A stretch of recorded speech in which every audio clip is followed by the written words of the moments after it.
जय हिंद प्यारे बच्चों, क्या हाल चाल। उम्मीद करता हूँ आप सभी लोग चुस्त दुरुस्त तंदुरुस्त होंगे। आप सभी लोग स्वस्थ और सुरक्षित बने रहें, यही उस ऊपर वाले से प्रार्थना है। सो बेटा जी, आज हम इस वीडियो में बात करने वाले हैं। आज मैं इस वीडियो में बात करूँगा आपके क्लास 10th का फर्स्ट यूनिट है, जिसका नाम है संख्या पद्धति, जिसे इंग्लिश में हम बोलते हैं नंबर सिस्टम।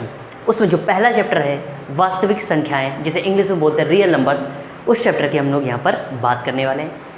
फिलहाल आज मैं इस वीडियो में बात करूंगा चैप्टर नंबर फर्स्ट, आपका जो मैथ्स का है, वास्तविक संख्या है, जिसे इंग्लिश में बोलते हैं रियल नंबर्स, उसके बारे में इंट्रोडक्शन देने वाला हूं। ठीक है, मैं उम्मीद करता हूं आप लोगों ने मेरा पिछला वीडियो देख लिया होगा, जो कि यूपी बोर्ड जो 2025 का अपकमिंग एग्ज़ाम है, जो होने वाला है क्लास 10th वालों का।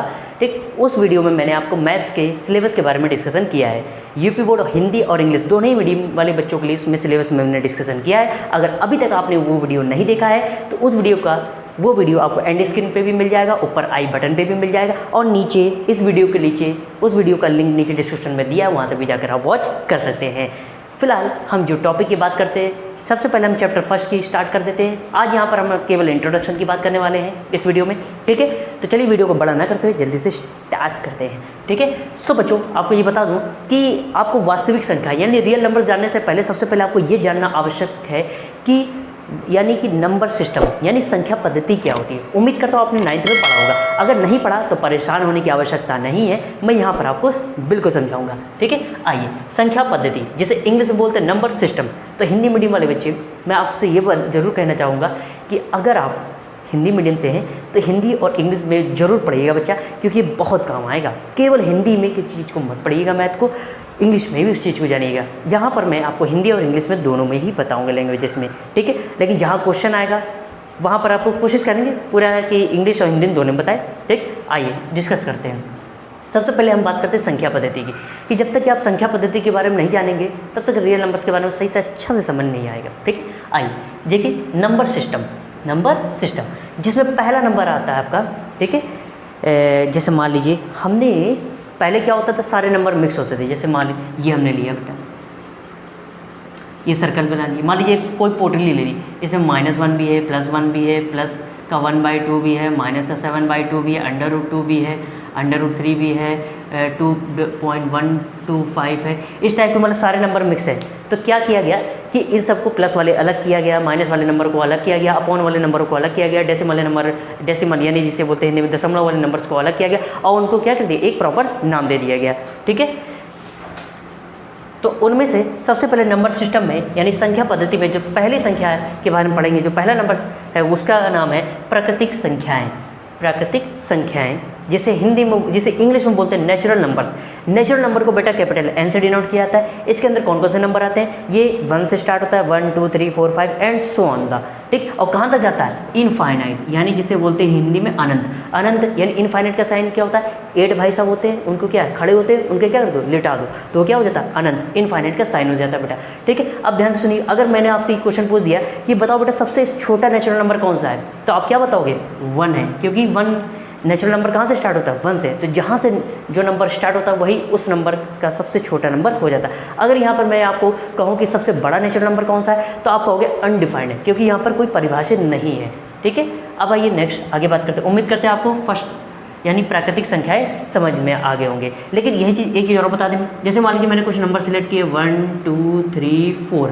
अब मैंने आपसे पूछा ये कुछ 4 नेचुरल नंबर दिए, यानी 4 प्राकृतिक संख्याएं दी हुई हैं, तो इनमें से सबसे छोटी प्राकृतिक संख्या कौन सी है, आप क्या बताओगे, 1 है, क्योंकि 1 से स्टार्ट हो रहा है। और सबसे बड़ी प्राकृतिक संख्या कौन सी है, 4 है, क्योंकि 4 से क्या है, खत्म हो रहा है। ठीक, लेकिन यहाँ पर आप केवल ये बता सकते हो कि सबसे छोटी प्राकृतिक संख्या कौन सी है, लेकिन यहाँ पर सबसे बड़ी प्राकृतिक संख्या आप नहीं बता सकते हो, क्योंकि यहाँ पर कोई नंबर फिक्स नहीं लिए गए, डिफाइंड नहीं लिए गए, अनडिफाइंड लिए गए, अपरिभाषित लिए गए। ठीक है, तो उम्मीद करता हूँ पहली प्राकृतिक संख्या समझ में आ गए होंगे बेटा। ठीक, अब बात करते हैं बेटा पूर्ण संख्याओं को इंग्लिश में बोलते हैं होल नंबर्स। ठीक, इसको कैपिटल W से डिनोट करते हैं। W बोला है, बबलू नहीं बोला है। ठीक, W से डिनोट करते हैं बेटा। और ये कहाँ से स्टार्ट होता है, ये स्टार्ट होता है 0 से। 0 1 2 3 4 सारे नेचुरल नंबर इसके अंदर आ जाते हैं। ठीक है, 0 1 2 3 4 5 एंड सो ऑन द। कहाँ तक जाता है बेटा, ये भी आपका अनंत तक जाता है। अनंत का मतलब जिसका कभी अंत ना हो। आप काउंटिंग गिनतियाँ लिखते चले जाओ, कभी अंत होता नहीं होगा बेटा। ठीक है, तो ये 0। अब ध्यान रखना ये सारे नेचुरल नंबर इस होल नंबर के अंदर आ जाते हैं, मतलब सारी प्राकृतिक संख्याएं पूर्ण संख्याओं के अंदर आ जाती हैं, लेकिन जो सारी पूर्ण संख्याएं वो प्राकृतिक संख्याओं के अंदर नहीं आती। जीरो देख लीजिए, जीरो क्या नेचुरल नंबर के अंदर आता है? नहीं। ठीक है, तो उम्मीद कर अगर इसी में अगर मैं पूछ दूँ आपसे कि सबसे छोटी पूर्ण संख्या कौन सी है, तो आप क्या बोलोगे? जीरो है, क्योंकि कहाँ से स्टार्ट हो रही है? जीरो। और यही चीज़ मैं आपसे पूछ दूँ कि सबसे बड़ी पूर्ण संख्या क्या होगी, तो आप नहीं बता पाओगे, क्योंकि क्या अनडिफाइंड है, इसको डिफाइंड नहीं किया गया। यहीं पे अगर मैं जीरो भी इंक्लूड कर लूँ और आपसे पूछूँ यहाँ से ये बताओ बेटा सबसे छोटा पूर्ण संख्या कौन सा है, तो आप क्या बताओगे? जीरो है। क्यों? क्योंकि जीरो से स्टार्ट हो रही। और यहीं पर मैं अगर आपसे पूछ दूँ कि सबसे बड़ी पूर्ण संख्या कौन सी है, तो आप क्या बताओगे? 4 है, क्योंकि कहाँ 4 से खत्म हो रही है। उम्मीद करता हूँ यहाँ तक तो समझ में आ गया होगा आप लोगों को कि नेचुरल नंबर यानी जिसे हिंदी में बोलते प्राकृतिक संख्या और होल नंबर यानी जिसे हिंदी में बोलते पूर्ण संख्या, ये क्या होती है। ठीक, अब तीसरे नंबर की ओर बढ़ते हैं जिसका नाम है पूर्णांक संख्याएं, जिसे इंग्लिश में बोलते हैं इंटीजर्स नंबर। इंटीजर्स नंबर को हम लोग कैपिटल आई से भी डिनोट करते हैं, ओ आर और का मतलब है अथवा, या जेड से भी डिनोट करते हैं। ठीक है, ये कहाँ से स्टार्ट होता है? ये जीरो से स्टार्ट होता है और होता एक तरह से होल नंबर है। जीरो को छोड़कर हर नंबर के आगे क्या लग जाता है? +-1, +-2, +-3, +-4, +-5 एंड सो ऑन। ये भी अनंत तक जाता है। इसको लिखने का दूसरा तरीका ये है बेटा, हमने जीरो लिखा, जीरो की ये कौन सी साइड होती है? ये होती है बेटा राइट हैंड साइड RHS, और जीरो के इस तरफ कौन सी साइड होती है? ये होती है बेटा LHS लेफ्ट हैंड साइड। जब जीरो के उधर चलोगे तो कैसे? पॉजिटिव में नंबर मिलते हैं, मतलब धनात्मक संख्याएं मिलती हैं, तो उधर कौन सा जाएगा? +1, +2, +3, +4, और ये कहाँ तक जाएगा? प्लस की ओर जा रहा है, यानी प्लस इन्फिनिटी की ओर जाएगा। ठीक, प्लस अनंत की ओर जाएगा।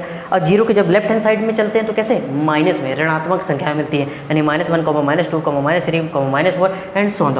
और ये माइनस की तरफ चल रही है, यानी कहाँ तक जाएंगी? माइनस इन्फिनिटी तक जाती हैं। ठीक है, उम्मीद करते हैं ये पूर्णांक संख्याएं जो बताया वो समझ में आ गया होगा। अब इसके दो छोटे भाई होते हैं, एक बड़ा ही शरीफ होता है और दूसरा बड़ा ही नालायक होता है। ठीक है, पहला भाई है धनात्मक पूर्णांक, जिसे इंग्लिश में बोलते हैं पॉजिटिव इंटीजर्स। पॉजिटिव इंटीजर्स को हम लोग जेड के ऊपर प्लस से डिनोट करते हैं। आप आई के ऊपर प्लस से भी डिनोट कर सकते हैं, लेकिन मैक्सिमम जो हम लोग टर्मिनोलॉजी है वो जेड के लिए ही यूज़ करते हैं, तो जेड प्लस से यूज़ करते हैं। इसमें क्या है, मतलब सारे प्लस वाले, मतलब राइट हैंड साइड वाले सारे नंबर इसके अंदर आ जाएंगे। +1, +2, +3, +4, +5 एंड सो ऑन। कहाँ तक जाएगा? अनंत तक जाएगा, इनफाइनाइट तक जाएगा। ठीक है, अब इधर आइए, अब यहाँ पर प्लस का साइन चाहो तो लगा दो, अदरवाइज अंडरस्टूड होता, मिस्टर इंडिया हो तो दिखाई नहीं देगा। ठीक है, अब आइए हम बात करते हैं सेकंड, इसके नालायक वाले भाई की, जिसका नाम है ऋणात्मक पूर्णांक, जिसे इंग्लिश में बोलते हैं नेगेटिव इंटीजर्स। इसको जेड के ऊपर माइनस साइन से दिखाते हैं, और इसमें कैसे? माइनस वाले नंबर, मतलब लेफ्ट हैंड साइड वाले सारे नंबर होते हैं जीरो के left hand side, -1, -2, -3, -4, -5 and so on the. ठीक है, अब मैं एक क्वेश्चन आप लोगों से पूछना चाहता हूँ, ठीक, कि ये बताइए जीरो जो है बेटा वो इंटीजर्स के अंदर तो आ रहा है, लेकिन जीरो जो है वो आपका ना तो पॉजिटिव इंटीजर के अंदर आ रहा है ना ही नेगेटिव इंटीजर के अंदर आ रहा है। जो जीरो पूर्णांक है वो ना आपका जो ना धनात्मक पूर्णांक के अंदर आता है और ना ही ऋणात्मक पूर्णांक के अंदर आता है। ऐसा क्यों होता है? ठीक है, 10 सेकेंड का टाइम दे रहे हैं, अपना आंसर कॉमेंट में लिख के भेजो। ठीक है, अब मैं चेक करूँगा। चलिए 10 सेकेंड का आपको टाइम दे देते हैं। ठीक है, उम्मीद करते हैं। ठीक, 1, 2, 3, 4, 5, 6, 7, 8, 9, 10, इसके आगे गाना है, गा लेना। ठीक, अब आइए ध्यान से देखिएगा। तो अगर हम यहाँ पर अब बात करें बेटा, ध्यान से देखिएगा, जीरो आपका पूर्णांक तो होता है, लेकिन वो ना तो धनात्मक होता ना तो ऋणात्मक होता। क्यों नहीं होता ये ध्यान से समझिएगा। जैसे मान लीजिए हमने जीरो लिया, जीरो में अगर माइनस साइन का बेटा मल्टीप्लाई कराएंगे तो क्या आएगा? जीरो ही आएगा। जीरो में अगर हम प्लस साइन का मल्टीप्लाई करा दें तब भी क्या आएगा? जीरो होता है। जीरो ही बड़ा ही बेशरम नंबर होता है, उस पर बहुत ढीठ होता है, उस पर ना तो माइनस साइन का कोई फ़र्क पड़ता और ना ही प्लस साइन का कोई भी फ़र्क पड़ता। इसी की जगह अगर हम मान लीजिए कोई भी नंबर ले लें, मान लीजिए 7 ले लिया, 7 में अगर माइनस साइन का मल्टीप्लाई कराएंगे तो ये किसका हो जाता है? माइनस का 7। इसी 7 में अगर हम प्लस साइन का मल्टीप्लाई करा दें तो ये किसका बन जाता है? प्लस का 7 बन जाता है। यानी कि जीरो को छोड़कर हर एक संख्या पर माइनस प्लस का फ़र्क पड़ता है, बस जीरो पर नहीं पड़ता है, क्योंकि ये बहुत ही बेशर्म, बहुत ही मतलब मजाक में मैं कह रहा हूँ ताकि आप लोग हंसो। ठीक, तो ये बहुत ही एक तरफ की बहुत ही बेशर्म टाइप का नंबर होता है। इस पर कोई ढीठ, जैसे नहीं मम्मी कोई काम करती हैं आप नहीं करते हो, कहते बहुत ही ढीठ है, बहुत ही बेशर्म बच्चा है हमारा। ठीक है, तो उसी तरह ये। ठीक, तो इस पर ना तो प्लस ना तो माइनस साइन का फ़र्क पड़ता है, इसलिए ना तो ये जीरो जो है ना तो धनात्मक पूर्णांक के अंदर आता है और ना ही ऋणात्मक पूर्णांक के अंदर आता है। जीरो है, इसको न्यूट्रल बोलते हैं। न्यूट्रल बोलते हैं, गाड़ी देखा होगा, गाड़ी जब बैक करते हैं मतलब पीछे जाना, ठीक। जब आगे करते हैं मतलब आगे फॉरवर्ड होना आगे की तरफ, अब मतलब जब ना गाड़ी पीछे जा रही है जब ना आगे जा रही है जब ना गाड़ी आगे जा रही है और ना पीछे जा रही है और बीच में खड़ी है तो उसे क्या बोलते हैं, न्यूट्रल पे है गाड़ी, ठीक है। उसी तरह ये जीरो क्या होता है, न्यूट्रल नंबर होता है। उम्मीद करता हूँ इतना आपको अच्छे से समझ में आ गया होगा। तो इसको हम रफ कर देते हैं बच्चा। तो यहाँ तक हमारी गाड़ी चल चुकी थी। अब हम आगे बढ़ते हैं परिमेय संख्याएं, जिसे इंग्लिश में बोलते हैं रैशनल नंबर्स, ठीक। दिख तो रहा है बराबर बच्चा, कोई दिक्कत वॉइस में आवाज़ बराबर आ रही है, ठीक है। क्या बोलते हो, कभी सिंगिंग में ट्राई कर सकते हैं, आवाज़ अच्छी है, ठीक। कमेंट में करके बताओ, ठीक। कमेंट में लिख के बताइए, कमेंट करिए। परिमेय संख्याएं जिसे इंग्लिश में बोलते हैं रैशनल नंबर्स। रैशनल नंबर को हम लोग कैपिटल क्यू से डिनोट करते हैं। ये पी अपॉन क्यू के फॉर्म का होता है, मतलब ऐसा नंबर जिसमें न्यूमरेटर भी हो डिनोमिनेटर भी हो, ठीक। सच दैट, इस साइन को बोलते हैं सच दैट, ठीक। P comma Q is belongs to, इस साइन को बोलते हैं बेटा belongs to. P comma Q मतलब ऊपर वाला और नीचे वाला जो नंबर लिया जाता है वो इंटीजर का लिया जाता है। अब निगेटिव से भी लिया जाता है, पॉजिटिव से भी, या निगेटिव पॉजिटिव दोनों से भी लिया जा सकता है। सेमी कॉलन, ये साइन सेमी कॉलन को बोलता है। जो लिख रहा हूँ, जो बोल रहा हूँ, अगर लिखने की इच्छा हो तो उसके नीचे एरो बना के लिख लीजिए आप लोग, ठीक है। इसके बाद q is not equal to zero, मतलब नीचे अगर नीचे जीरो नहीं होना चाहिए, अगर नीचे जीरो आ गया तो वो संख्या क्या होगी, परिमेय नहीं होगी। एग्जाम्पल के लिए कुछ उदाहरण आपको दे देते हैं बेटा, जैसे 1/2, ये क्या है, परिमेय संख्या। क्यों, p अपॉन क्यू के फॉर्म का है, इसमें अंश और हर दोनों है, ठीक है। इसके बाद -7/3, ठीक। इसे क्या बोलेंगे, इसे बोलेंगे हम धनात्मक परिमेय संख्या। इसे क्या बोलेंगे, ये माइनस का इसलिए बोलेंगे ऋणात्मक परिमेय संख्या है, ठीक।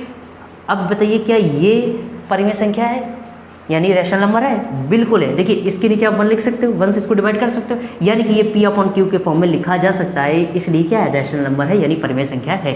क्या 7 है? बिल्कुल है। इसके नीचे क्या ले सकते हो, 1। क्या 0 है? बिल्कुल है, क्योंकि 0 के नीचे आप क्या ले सकते हो, 1। मैंने क्या बोला, अब आप लोग कहोगे कि 0 तो नहीं आना चाहिए, लेकिन मैंने क्या बोला, 0 नीचे नहीं आना चाहिए, ये नहीं कहा कि ऊपर नहीं आना चाहिए, ऊपर आ सकता है। और 0/7 ये भी है आपका रैशनल नंबर। लेकिन अगर ये इसी की जगह एक्सेट्रा ETC एक्सेट्रा ऐसे बहुत सारे नंबर लिए जाते हैं, लेकिन अगर मैं ये बोल दूँ 2/0, तब ये क्या रैशनल नंबर होगा, यानी परिमेय संख्या होगी? नहीं होगी। क्यों, नीचे क्या आ गया, 0 आ गया, और नीचे 0 नहीं आना चाहिए, ये शर्त होती है रैशनल नंबर की, यानी परिमेय संख्या की। नीचे 0 क्यों नहीं आना चाहिए, क्योंकि क्या बन जाता है, इनफाइनाइट बन जाता है, ठीक है। आगे इतनी बात समझ में, उम्मीद करता हूँ परिमेय संख्या यानी रैशनल नंबर आपको अच्छे समझ में आ गया होगा। अब नेक्स्ट आगे के नंबर की ओर बढ़ते हैं, जिसे बोलते हैं अपरिमेय संख्याएँ, जिसे इंग्लिश में बोलते हैं इरेशनल नंबर्स। इसको Q' से डिनोट किया जाता है या कैपिटल T से भी डिनोट किया जाता है। ये क्या होता है, an irrational numbers can not be written in the form of an rational number. ऐसी संख्याएं जो परिमेय संख्याओं के रूप में ना लिखी जा सके उसे बोलते हैं अपरिमेय संख्याएं। उम्मीद करता हूँ समझ में आ गया होगा। इसके कुछ उदाहरण, कुछ एग्जाम्पल दे देते हैं हम लोग, जैसे √2, ठीक है, √3, √7, √11, ये सब कैसे बोले जाएंगे, इरेशनल नंबर है, यानी अपरिमेय संख्या बोली जाएंगी। ध्यान रखना, अंडर रूट के अंदर जो भी संख्याएं होंगी वो सारी कैसे होंगी, प्राइम नंबर्स होंगी, यानी अभाज्य संख्या होंगी। अभाज्य संख्या क्या होती है, अब इसके आगे वो भी समझाते हैं, ठीक है। तो ये होगी, या और पाई भी आपका क्या होता है, इरेशनल होता है। इसके बारे में भी अभी हम डिटेल में बात करेंगे, ठीक। आइए, उम्मीद करते हैं तो समझ। अगर जैसे मान लीजिए हमने कोई नंबर ले लिया एक्सेट्रा, ऐसे कई सारे नंबर हैं, ठीक है। जैसे मान लीजिए हमने बेटा नंबर ले लिया √4, क्या ये अपरिमेय संख्या है? नहीं है। क्यों, 4 का अंडर रूट क्या होता है, 2, और 2 के नीचे 1 लिखा जा सकता है, यानी कि ये परिमेय है, अपरिमेय संख्या नहीं है। उम्मीद करता हूँ ये समझ में आ गया होगा अच्छे से, ठीक। अब हम बढ़ते हैं अपने नेक्स्ट नंबर की ओर, जिसका नाम है वास्तविक संख्याएं, जिसे इंग्लिश में बोलते हैं रियल नंबर्स। रियल नंबर को हम लोग कैपिटल R से डिनोट करते हैं। ऐसे नंबर, इससे पहले के जितने नंबर अभी मैंने बताए वो सारे नंबर इसके अंदर आ जाते हैं, वो सब क्या बोले जाते हैं, रियल नंबर। जैसे नेचुरल नंबर भी इसके अंदर आ जाता है, यानी प्राकृतिक संख्या भी इसके अंदर आ जाती है। होल नंबर भी आ जाता है, यानी पूर्ण संख्या भी इसके अंदर आ जाती है। इंटीजर्स भी आ जाते हैं, यानी कि पूर्णांक संख्या भी आ जाती है। रैशनल नंबर भी आ जाते हैं, मतलब परिमेय संख्या भी आ जाती है। और इरेशनल नंबर भी आ जाते हैं, मतलब अपरिमेय संख्या भी इसके अंदर आ जाती है। उम्मीद करता हूँ यहाँ तक समझ में आ गया, ठीक है। तो यहाँ तक समझ में आ गया आप लोगों को, ठीक। मान के चलते यहाँ तक समझ में आ गया, ठीक। तो अपनी कॉपी में नोट्स बनाने के लिए स्क्रीनशॉट ले लीजिए, मैं थोड़ा सा साइड हट जाता हूँ, ठीक है। सो प्यारे बच्चों, उम्मीद करता हूँ आपको जो 6 संख्याएं बताई, 6 संख्याओं के बारे में इन्फॉर्मेशन दी, जो जानकारी दी, वो आपको अच्छे से समझ में आ गई होगी। अब आइए उसके बारे में, जो अभी तक 6 संख्याएं जो बहुत ही इंपॉर्टेंट संख्याएं थी, जो नंबर्स थे, उनके बारे में। आज जैसे मान लीजिए बहुत से बच्चों को कहते हैं कि भैया भाई ये बता दीजिए, आप ज़रा अपने संख्या बता दी। अब कोई तरीका है जो ये संख्या हमारे दिमाग में याद रहे। ठीक है, आप पढ़ लेते हो, अगर वो छोटी सी ट्रिक, छोटा सा ट्रिक मिल जाती है तो उसके जरिए आप क्या पूरी 6 संख्याएँ याद कर सकते हैं। तो उन 6 संख्याओं को किस तरीके से याद रखा जाए उसके लिए मैं आपको ट्रिक बताता हूँ। देखिए, आप अपनी भी ट्रिक बना सकते हैं। जैसे ट्रिक क्या है, प्रकृति ने पूर्ण किया पूर्णांक, पर में और अपर में वास्तविक में आ गए ये 2 नाम। ठीक है, अब आइए, प्राकृतिक मतलब है प्राकृतिक संख्याएं, प्राकृतिक संख्याएं। पूर्ण का मतलब है पूर्ण संख्याएं, पूर्णांक का मतलब है पूर्णांक संख्याएं, परिमेय का मतलब है परिमेय संख्याएं, अपरिमेय मतलब है अपरिमेय संख्या, वास्तविक मतलब वास्तविक संख्याएं। कैसी लगी ट्रिक कमेंट में लिख के ज़रूर बताना, मज़ा आई या नहीं आई। ठीक, अब चाहे तो आप इस ट्रिक से भी याद कर सकते हैं, अपनी भी ट्रिक बना सकते हैं। ठीक है, फिर से एक बार वो बोलते हैं, मज़ेदार रिकॉर्ड कर लेना। ठीक, आपके सामने प्रस्तुत करता हूँ सिंगिंग में। प्रकृति ने पूर्ण किया पूर्णांक, परिमेय और अपरिमेय वास्तविक में आ गए ये 2 नाम। 10 में से कितने नंबर दोगे, गाना तो गाया है, वो तो कमेंट में लिख के भेजो। ठीक, बहरहाल फिलहाल अब हम बात करते हैं, सिंगिंग कंपटीशन अब ख़त्म किया जाता है, अब हम बात करते हैं अगले नंबर्स की। ये कुछ नंबर्स हैं, उम्मीद करता हूँ बचपन में खूब पढ़े होंगे। ठीक है, तो इनके बारे में भी जानकारी दे देते हैं। अब जो 7वीं संख्या है वो क्या बोलते हैं उसको, सम संख्याएं, यानी जिसे इंग्लिश में बोलते हैं इवन नंबर्स। इवन नंबर्स क्या होते हैं बेटा, ये जान लीजिए। इवन नंबर्स का मतलब है ऐसी संख्याएं जो 2 से विभाजित हो जाएं पूरी। ठीक है, जो 2 से डिविजिबल हो जाए वो क्या बोले जाते हैं आपके, वो बोली जाती हैं इवन नंबर्स, यानी जिसे हिंदी में बोलते हैं सम संख्याएं। ठीक, जैसे आपको पता है 2 से इवन नंबर जो है हमेशा, यानी सम संख्या है 2 से स्टार्ट होती है, इसमें 2 जोड़ते जाइए, आगे के नंबर मिलते जाएंगे। इसमें 2 जोड़िए 8, 8 में 2 जोड़िए 10, 10 में 2 जोड़िए 12, ऐसे एंड सो ऑन अनंत तक ये जाती जाएंगी। अगर मैं आपसे पूछ दूँ सबसे छोटी सम संख्या कौन सी होती है तो आप क्या बोलोगे, 2, क्योंकि ये 2 से स्टार्ट होती है। उम्मीद करता हूँ सम संख्या आपको समझ में आ गए होंगे। अब 8वीं नंबर की जो संख्या उसका नाम है विषम संख्याएं, जिसे इंग्लिश में बोलते हैं ऑड नंबर्स। ऑड नंबर्स कहाँ से स्टार्ट होता है, 1 से। ऐसी संख्याएं जो 2 से विभाजित ना हो उन्हें क्या बोलते हैं, ऑड नंबर्स, यानी विषम संख्या बोलते हैं। ऐसा आपने पढ़ाया होगा। ठीक, ये कहाँ से स्टार्ट होती है, 1 से।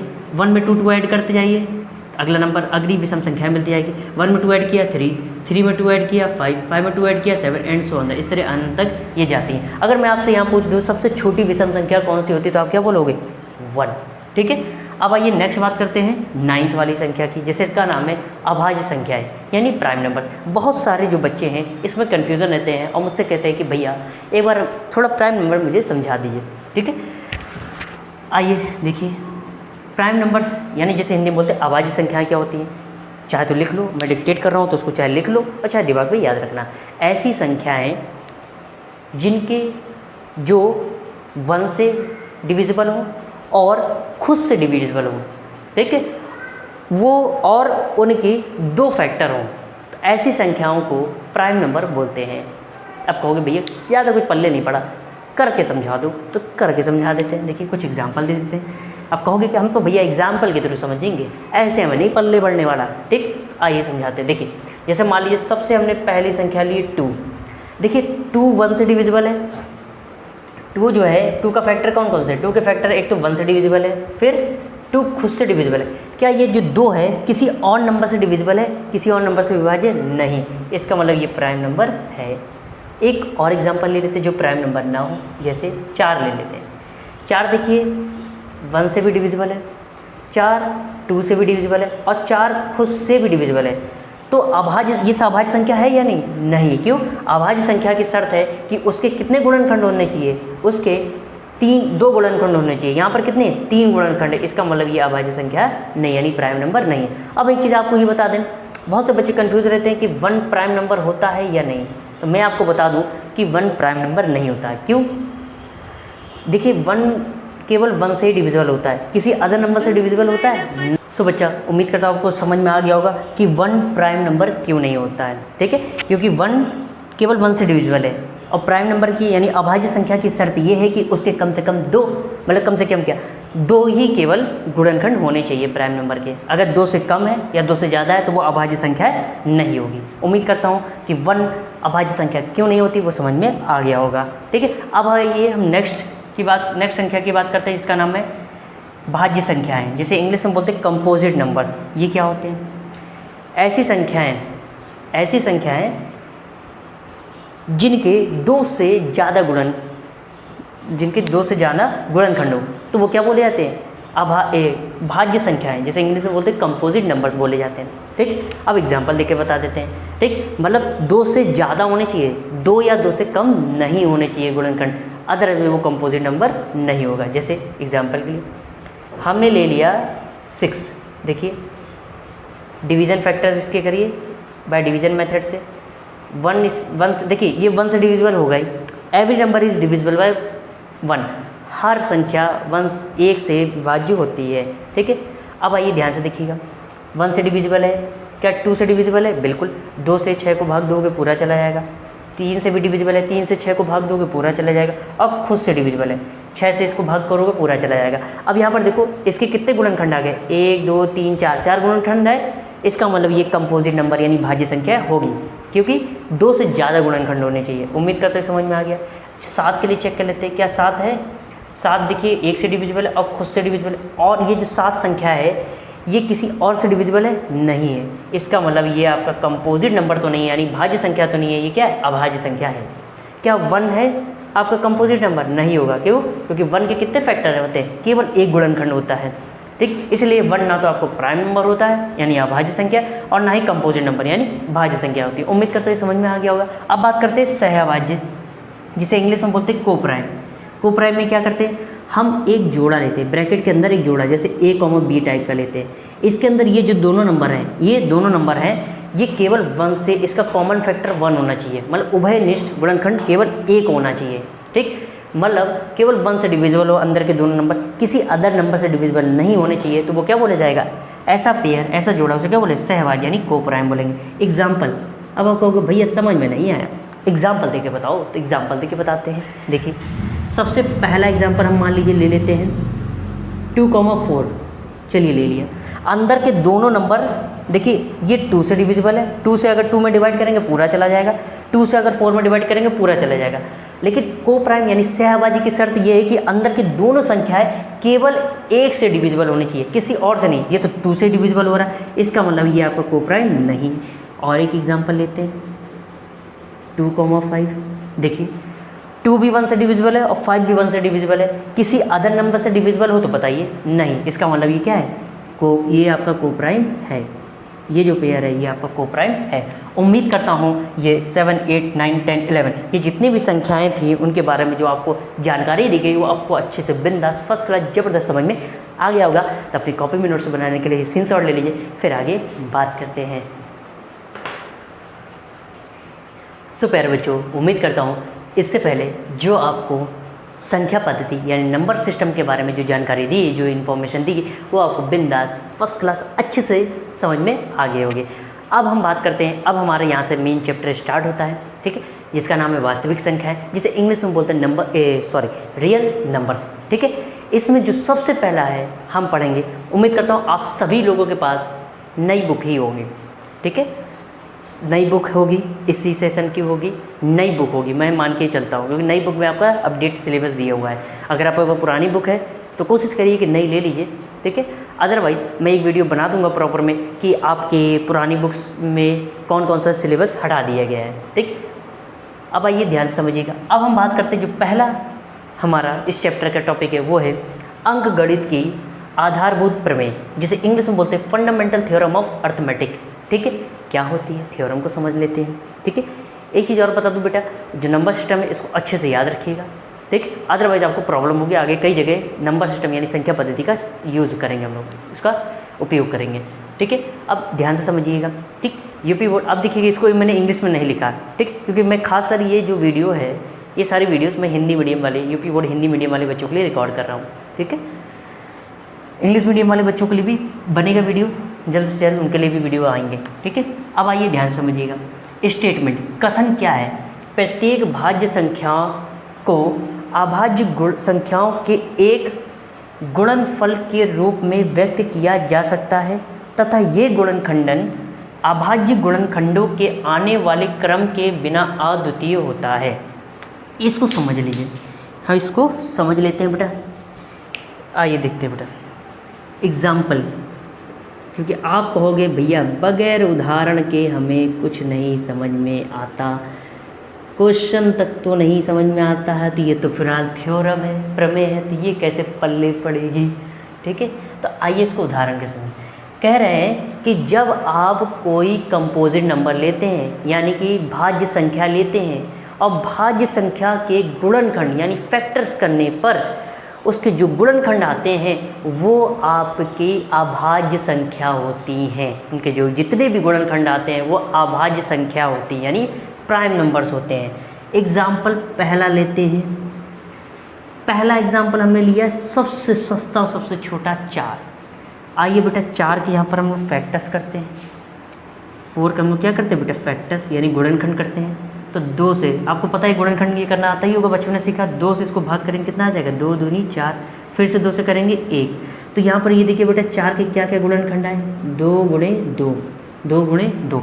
अब यहाँ पर ये देखिए बेटा, यहाँ पर ये जो 4 के गुणनखंड आ रहे हैं, ये 2 और ये 2, ये कैसी संख्याएं हैं, ये आपकी अभाज्य संख्याएं हैं, यानी प्राइम नंबर्स हैं इंग्लिश में जिसे बोलते हैं। ठीक, तो थ्योरम यही कह रहा है कि अगर आप कोई कंपोजिट नंबर यानी भाज्य संख्या लेते हैं और उनके गुणनखंड करते हैं, तो गुणनखंड करने पर जो गुणनखंड में ये जो संख्याएं आती हैं वो अभाज्य संख्याएं होती हैं।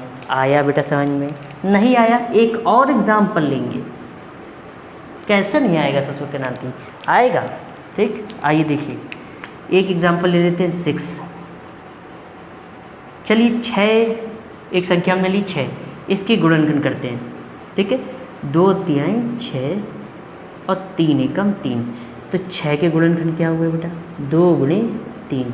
तो यहाँ पर देखिए जो 2 और 3 आया, 2 आया इसके गुणनखंड और 3 आया, ये दोनों अभाज्य संख्याएं हैं। तो वही थ्योरम कह रही है कि अगर आप कोई भाज्य संख्या लेते हैं और उन भाज्य संख्या का आप गुणनखंड करते हैं, तो गुणनखंड करने पर उनके जो ये गुणनखंड आते हैं वो भाज्य संख्याएं अभाज्य संख्याएं होती हैं।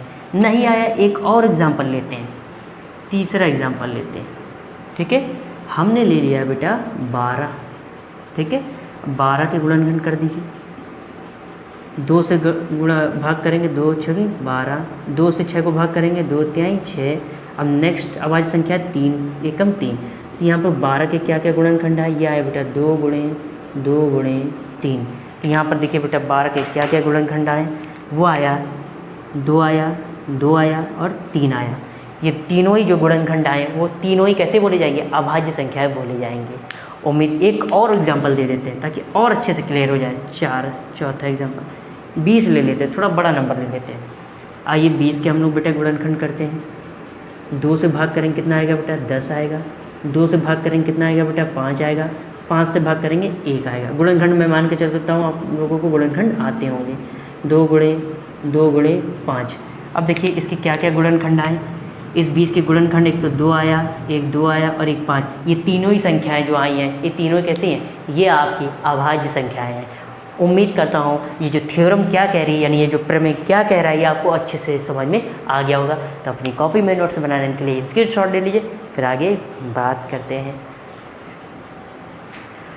सो प्यारे बच्चों, उम्मीद करता हूँ आज इस वीडियो में जितना भी आपको टॉपिक समझाया गया, जितना जो इस चैप्टर के बारे में यानी वास्तविक संख्या जिसे बोलते हैं इंग्लिश में रियल नंबर, उसके बारे में जो परिचय जो इंट्रोडक्शन दिया वो आपको बिंदास फर्स्ट क्लास ज़बरदस्त तरीके से समझ में आ गया होगा। जी हाँ, आज का टॉपिक यहीं समाप्त करते हैं। ठीक है, ये इंट्रोडक्शन था इस चैप्टर का। हालांकि ये पूरा इंट्रोडक्शन नहीं है, ये इतना इंट्रोडक्शन मैंने आपको दे दिया है कि आप अगली वाली जो प्रश्नावली है, जो पहली प्रश्नावली 1.1 प्रश्नावली, उसको हल करने के लिए पर्याप्त है। इतना आपको परिचय मैंने इंट्रोडक्शन दे दिया है। तो अब जो नेक्स्ट वीडियो में मुलाकात होगी उसमें बच्चों हम लोग क्या करेंगे, उसमें हम करेंगे प्रश्नावली 1.1 का हल। लेकिन ये ध्यान रखना, इसको अच्छे से पढ़ लेना, पढ़ के जरूर आना। तो नेक्स्ट वीडियो में आप लोग देखना फटाफट हम लोग क्या करेंगे, फटाफट फुर्तीली से हम लोग क्या करेंगे, सॉल्यूशन 1.1 का पूरी कोशिश करेंगे कि 1.1 का पूरा सॉल्यूशन करें। ठीक है, तो वीडियो नेक्स्ट वीडियो में कर दूँ। एक जानकारी आपको और दे दूँ बेटा कि अगर आप चाहें तो मेरा टेलीग्राम चैनल ज्वाइन कर सकते हैं। चैनल का लिंक, टेलीग्राम का लिंक नीचे डिस्क्रिप्शन में दिया हुआ है इस वीडियो के नीचे।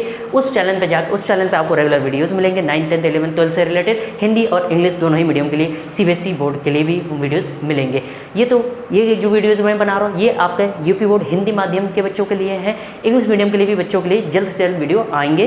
तो आपसे एक रिक्वेस्ट है, बस वीडियो को लाइक कर दो, अगर चैनल पर नए हो तो चैनल को सब्सक्राइब कर दो। वीडियो पसंद आए तो वीडियो को लाइक करना ना भूलें। अपने मित्रों, अपने साथियों को भी वीडियो भेजें ताकि वो भी ज़्यादा से ज़्यादा इसका लाभ उठा सके और अच्छे से अच्छे मार्किंग ला सके बोर्ड के एग्ज़ाम में। तो नेक्स्ट वीडियो में मुलाकात होगी। आप चाहें तो मुझे इंस्टाग्राम पे फॉलो कर सकते हैं। इंस्टाग्राम पे मेरी आईडी है दिस एंड, और आप चाहें तो मुझे फेसबुक पे भी रिक्वेस्ट सेंड कर सकते हैं, फॉलो कर सकते हैं। फेसबुक पे मेरी आईडी नीचे शो हो रही है। नेक्स्ट वीडियो में मुलाकात होगी। So thank you so much for watching this video.